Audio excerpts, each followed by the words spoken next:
So I'm reading a book by Tabitha Brown called Feeding the Soul. I'm pretty sure that's the title of the book.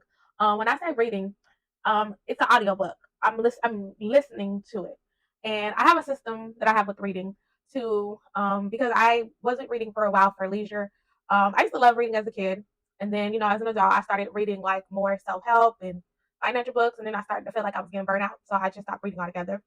And then this year, I decided to start reading for leisure again, as well as educational purposes. So I have a system. If it's a self help book and it has an audio option, I'm going to go with the audio option and I'm going to listen to it. And then if it's like a book for leisure, like a rom com, sci fi, fiction, stuff like that, I'm going to actually read it. A lot of it is done on my iPad. I very rarely get like a physical book because it's just more convenient to just read and listen on my iPad. But I'm reading the book by Tabitha Brown called Feeding the Soul. And it's such a good book. I know people in different communities are not a fan. Some people love her. I personally, I really like Tabitha Brown. I think her voice is so soothing.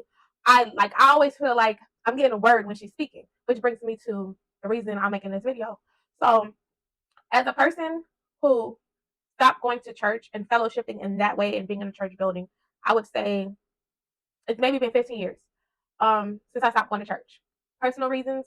I don't feel like that affected my relationship with God. If you ask family and other people, they'll definitely feel like that affected my relationship with God because I live my life totally different than what the religion feel like is right. But I'm not going to even get into all that. I want to get back to my point. So yeah, I left the church and um, I still fellowship. My relationship is still my relationship.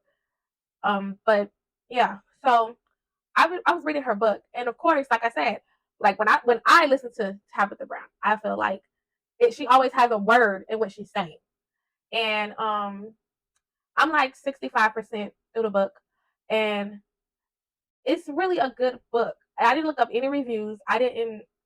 I just started. I just found, and I wasn't even. It wasn't even a book that was suggested by somebody else. Like, oh, you should read this. It was just, I guess, my suggested in my Libby or was it Hoopla app. I guess based on what I've read before that it was a suggestion. So I started to read it, listen to it. And it really feels like I'm listening to a sermon in church without the conviction about who I am to my core. It's like a sermon without the jabs at homophobia. I mean, without the jabs of homophobia or guilting you into tithing. And it's just real refreshing. Like, I ain't gonna lie, almost made me feel like maybe I should start going back to church. But then everything started coming back to me and I was like, nah, I'm good where I'm at.